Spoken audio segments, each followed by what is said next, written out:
Buenas tardes, estás en Talavera, No se entera radio y haciendo un pequeño especial en conmemoración a casi 200 víctimas de ese 11M fatídico del año 2004. Es mi pequeño homenaje a todas esas víctimas, a las que quedaron con vida y a sus familiares, y también a los que no pudieron salvarse por la sinrazón de la raza humana, que somos los únicos animales que somos capaces de matar por nada. Somos más depredadores que cualquier otro animal en la faz de la tierra. Los atentados del 11 de marzo de 2004, conocidos también por el 11M, fueron una serie de ataques terroristas en 4 trenes de la red de cercanías de Madrid, llevados a cabo por una célula terrorista, tal como reveló la investigación policial y judicial. Se trata del segundo mayor atentado cometido en Europa hasta la fecha, con 10 explosiones casi simultáneas en 4 trenes a la hora punta de la mañana, entre las 7:36 a las 7:40. Más tarde, tras un intento de desactivación, la policía detonaría de forma controlada 2 artefactos que no habían estallado, desactivando un tercero que permitiría, gracias a su contenido, iniciar las primeras pesquisas que conducirían a la identificación de los autores. Fallecieron en este atentado 191 personas y casi 2.000 resultaron heridas. El de 2004 no fue el primer atentado de corte islamista perpetrado en España. Con anterioridad se produjo el atentado del restaurante El Descanso, que fue un 12 de abril de 1985, que causó 18 muertes.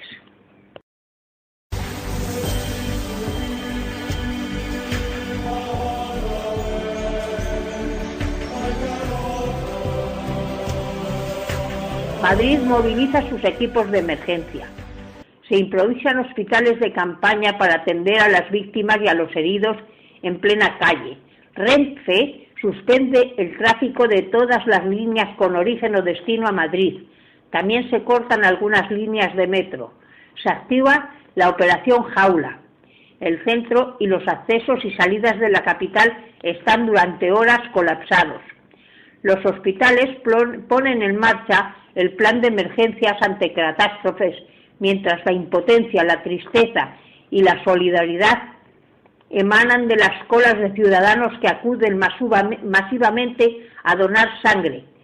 El aire se hace irrespirable en el pabellón 6 del IFEMA, donde se van trasladando los cuerpos sin vida de las víctimas para ser identificados por sus familiares, imposibles de digerir tanta tragedia. Faltaban solo 3 días de las elecciones generales y todos los partidos cancelan sus agendas y dan por finalizada la campaña. Por primera vez desde el 23F, el rey se dirige a la nación, lo hace para mostrar su solidaridad con las víctimas y pedir unidad, firmeza y serenidad en la lucha contra el terrorismo.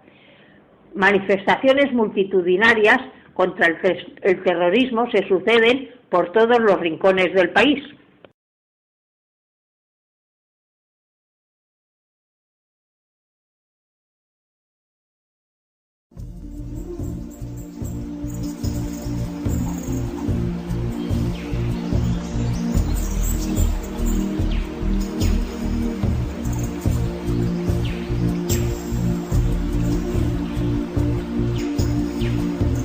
La capital y sus habitantes despiertan entre el caos y los gritos y también sirenas que transmiten las emisoras de radio y el horror de las primeras imágenes que dan las páginas de internet y las cadenas de televisión.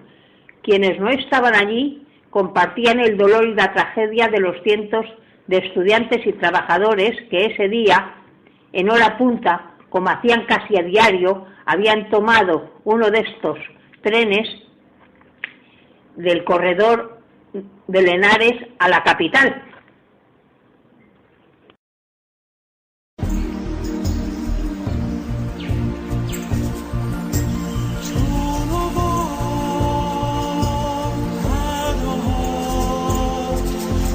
Y en esto seguían las polémicas jornadas de reflexión. Buscando culpables, todas las miradas se dirigen hacia ETA, mientras la banda lo desmiente y el gobierno sigue defendiendo esa teoría, cuando las primeras pistas obligan a girar el dedo acusador hacia el terrorismo islamista. La tarde del sábado 13 de marzo, jornada de reflexión electoral, 3 ciudadanos marroquíes, entre ellos Jamal Zougan, considerado uno de los autores materiales de los atentados, y 2 indios, saltan a la portada de los medios de comunicación. Son los primeros detenidos en relación con la masacre. Esa misma noche, cientos de españoles se manifiestan en las principales ciudades del país, acusan al gobierno de manipulación y exigen transparencia. Apenas 12 horas después, los colegios electorales abren sus puertas el 14 de marzo. España vota marcada por la tragedia.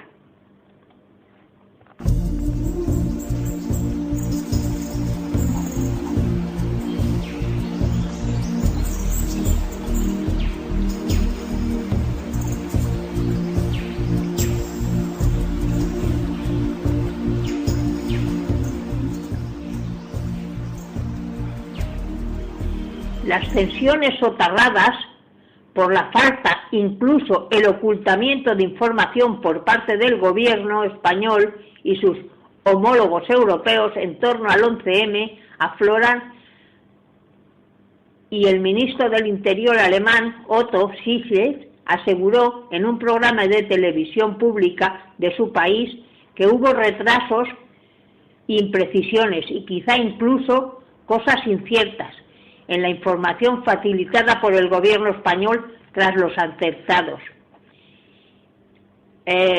Su homólogo español, Ángel Acebes, se reunieron en el Consejo de Justicia e Interior de Europa. Mantuvieron un tenso diálogo al respecto con reproches mutuos. El juez dicta prisión incomunicada para los 5 primeros detenidos por el atentado. En los días inmediatamente posteriores al atentado, la gente seguía por parte del gobierno sosteniendo que la matanza fue perpetrada por ETA, aunque dejó claro que se basaba en informaciones de las autoridades españolas. El jueves por la noche, en un coloquio, la cadena ZDF reconoció problemas de información. Está claro, agregó, que hay cosas que me hubieran gustado saber antes. No quiero hacer valoraciones críticas al respecto. Ya el lunes, otra cadena de televisión se había hecho eco de las quejas de la policía alemana por haber recibido informaciones falsas sobre el explosivo utilizado en los ataques a los trenes. El mismo día 11, en torno a las 2 menos cuarto, el Ministerio de Interior reveló que Acebes había comunicado al presidente del gobierno, por aquel entonces José María Aznar, que el explosivo no era el habitual de ETA. Se trataba del primer dato objetivo que, más allá de los puros análisis, confirmaban la pista. La ministra de Asuntos Exteriores en aquel entonces, Ana Palacio, en el telegrama que dirigió a todos los embajadores españoles a las 5:28 de ese mismo día 11, aseguraba que los explosivos utilizados es el habitual de ETA y que la autoría de la banda lo ratificaban. Otras informaciones que aún no se han hecho públicas por razones obvias. Las afirmaciones de Palacios resultaron ser falsas. El explosivo no era el habitual de ETA, sino goma ECO 2, y las informaciones que había en este momento apuntaban a Al-Qaeda. El ministro alemán planteó sus quejas en la reunión de Bruselas. Todos tenemos que poner en circulación nuestras pistas y datos y compartirlas, dijo. Tras el atentado de Madrid no ha sido posible. Tenemos que examinar todo lo que haga falta hacer. La tensión se hizo evidente en el almuerzo en el que Acebes y el ministro alemán intercambiaron reproches ante la prensa. Sin embargo, intentaron ocultarlo. Mi amigo Ángel Acebes ha dado al pueblo español los medios de comunicación la información de que disponía en esos momentos difíciles, aseguró el ministro alemán. Acebes aseguró que ninguno de sus colegas le había pedido explicaciones. El gobierno español no mintió a nadie, ni a los españoles ni a los demás países. Esto era por la mañana del día 11. Había la certeza de que era ETA y se lo contó a Alemania por la tarde. Cuando hay otra línea de investigación, también se dijo. El problema para los responsables de Interior de la Unión Europea es que el atentado era obra de ETA, como sostenía el gobierno de Aznar. Se trata de un problema exclusivamente español.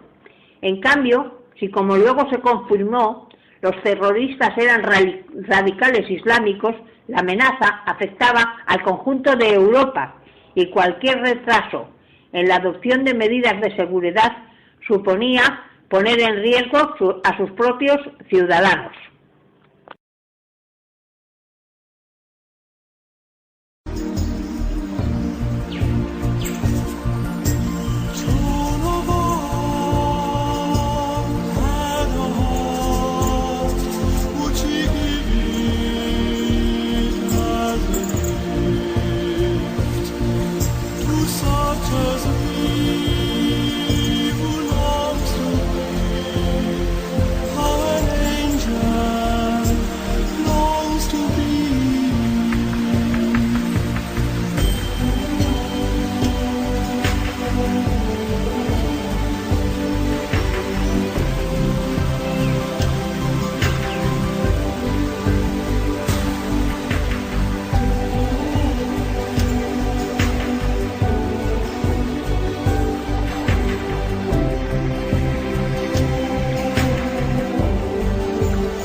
Han pasado 10 años y en estos 10 años, pues hoy, que se conmemora la fatídica fecha, pues el homenaje central será el eje de una semana entera en la que se sucederán diversas formas de recuerdo a los fallecidos y heridos.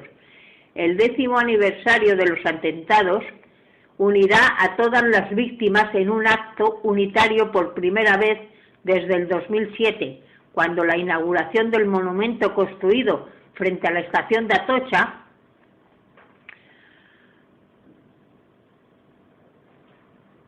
logró por última vez unirlos, el homenaje a los 191 fallecidos y cerca de 2.000 heridos. Este acto conjunto, del que aún están pendientes de cerrar algunos detalles de relevancia, será el eje central de toda la semana: conferencias, exposiciones y diferentes conmemoraciones para recordar el 10º aniversario de los atentados, según ha adelantado a Europa Press fuentes de las diferentes asociaciones de víctimas. con el que previsiblemente acudirán numerosos representantes de las instituciones y poderes del Estado.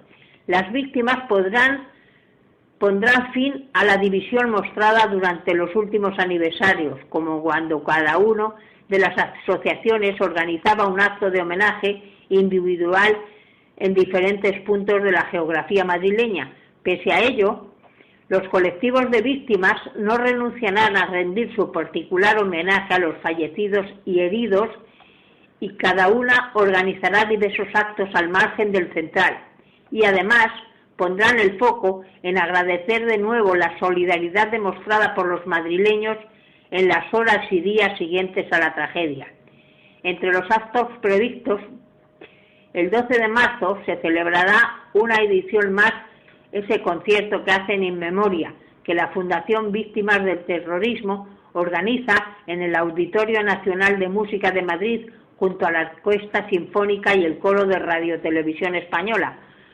Además, la asociación 11M, afectados por el terrorismo, ha organizado un concierto el día 9 en la Sala Ribera de Madrid, en el que actuarán Jorge Drexler, han actuado ya, en este caso, Ismael Serrano, Ariel Roth y bastante gente.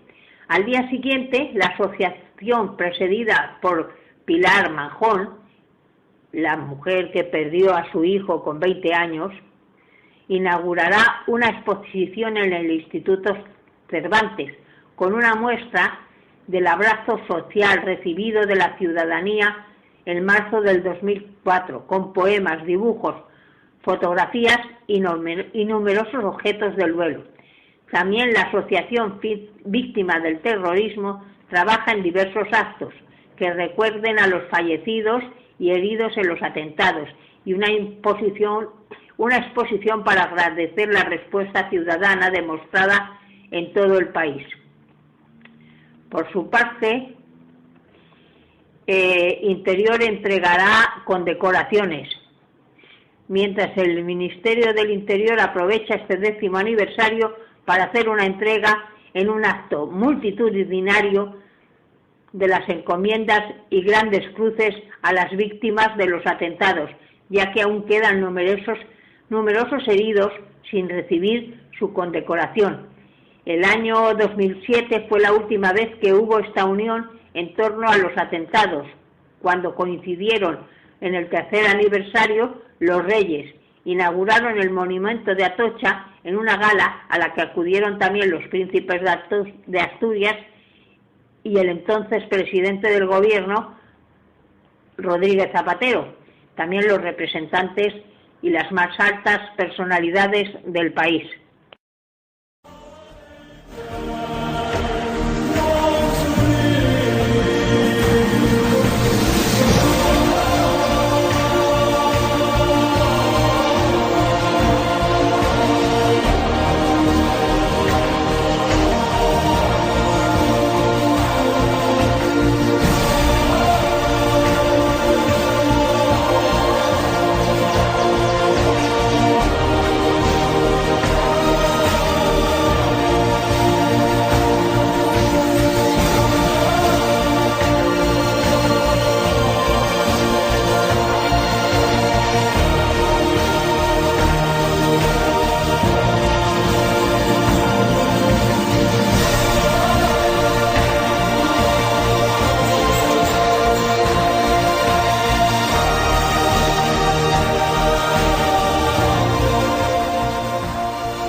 Esta es una de las muchas manifestaciones de nuestros políticos hoy mismo por las redes sociales.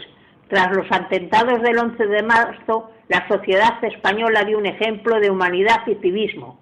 La vida continuó, pero miles de personas tuvieron que aprender a convivir con el sufrimiento y la ausencia. Nada de lo que digamos hoy podrá calmar el dolor físico y psicológico de los hombres y mujeres que aún padecen las secuelas de los atentados. Pero el tiempo no puede borrar el recuerdo de los fallecidos, ni debilitar nuestro apoyo a las víctimas. Deben saber que siempre nos tendrán a su lado. A ver si es verdad que es siempre o solamente cuando estén para la foto.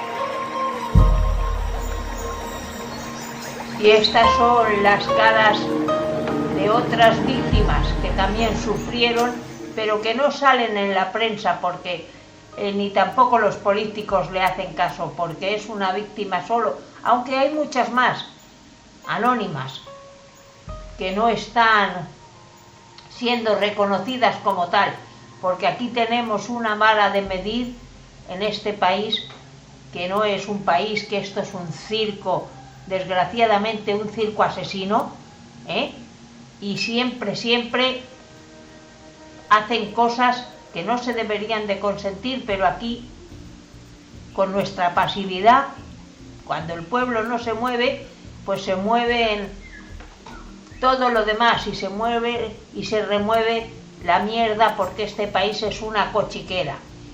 Y como siempre se cuentan historias que vienen sucediendo desde hace 10 años y justicia no hay ninguna.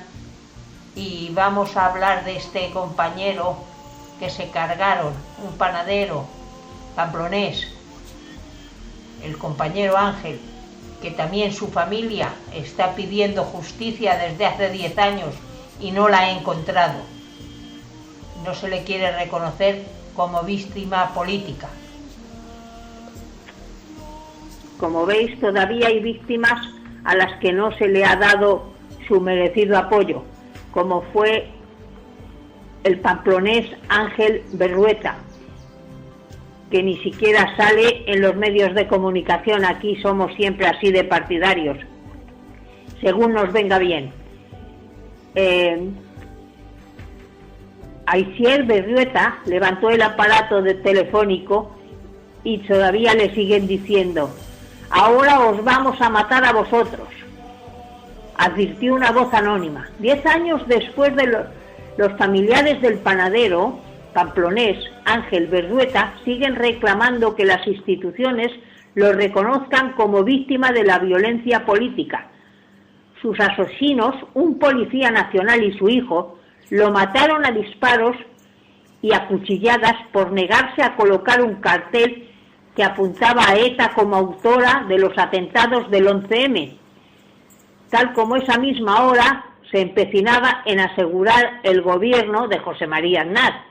Todo ocurrió durante el mediodía del 13 de marzo del 2004, en medio de una España conmovida por la tragedia que se había registrado 2 días antes en Madrid. Sobre la 1, el entonces portavoz de la Moncloa, Eduardo Zaplana, afirmó ante las cámaras que la principal línea de investigación conducía a ETA. La mentira caló hondo en el hogar de Valeriano de la Peña, un policía natural de Salamanca.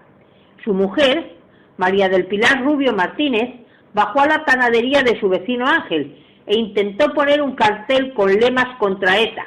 El propietario del comercio se negó a pegar aquel folio, lo que provocó una fuerte discusión con María del Pilar, que es hija de militar. Los de la Peña vivían en el portal contiguo a la panadería de los Berrueta, a quien consideraban un etarra por su vinculación con el colectivo de padres de jóvenes encarcelados por actos de la Cale Borroca. 2 de sus 4 hijos habían sido detenidos y posteriormente declarados inocentes por episodios de este tipo. Tras los atentados del 11M, Berrueta fue uno de los tantos comerciantes en Pamplona que colocó un crespón negro en solidaridad con las víctimas e incluso cerró las puertas de su establecimiento en señal de duelo. Nada de eso fue suficiente para la familia vecina, que ya había tomado una decisión: voy a matar a ese hijo de puta. Se escuchó gritar a la mujer nada más abandonar el comercio. Voy a matar a ese hijo de puta. Escuchó. Minutos después, el policía Valeriano de la Peña acudió a la panadería junto a su hijo Miguel, de 19 años. Traían un revólver y un cuchillo.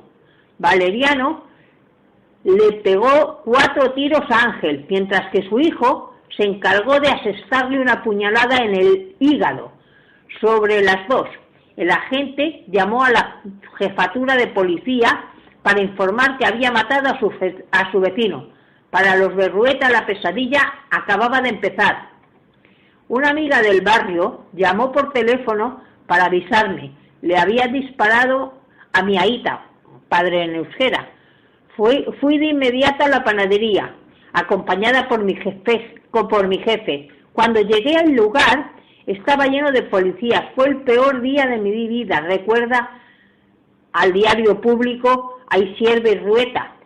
Su padre murió a las 2:38 en el hospital de Navarra, donde había dejado y ya estaba en estado crítico. Tenía 60 años.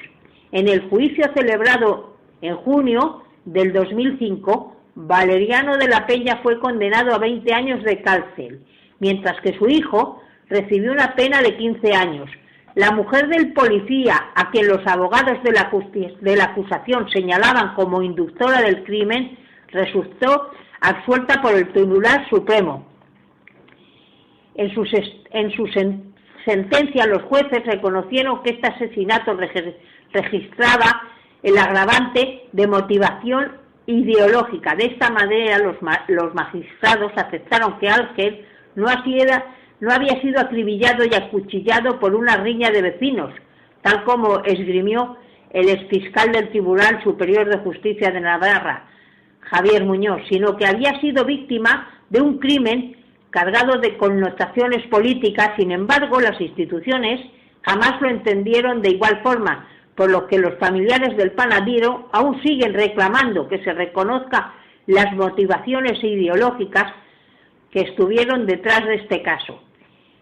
El último intento tuvo lugar hace apenas unos meses, cuando la plataforma que habían creado en recuerdo a Ángel, un colectivo formado por vecinos, familiares y amigos, impulsó una moción en el Ayuntamiento de Pamplona para que reconociese al vecino del barrio de San Juan como víctima de violencia política. Y las coaliciones, pues, contaba con el respaldo de 2000 y pico firmas que habían sido recogidas en los días previos. Sin embargo, ni UPI, ni UPN, ni PP, ellos votaron en contra, mientras que el PSN se abstuvo. Izquierda apoyó la idea de reconocer los móviles políticos del crimen, aunque optó por la abstención. En cuanto a la placa del homenaje, solo Bildu, encargada de presentar el texto, y Nafarroa Bay se posicionaron a favor de ambos puntos.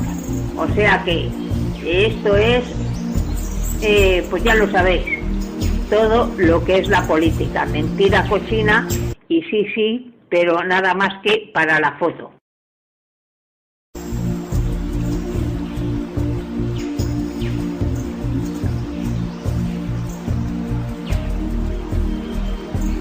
Bueno, y ya hemos llegado a la final de este especial sobre el 11M.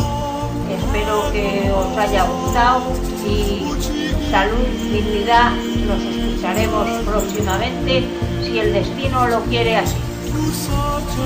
Un saludo a todos y ser todos los felices que os dejen.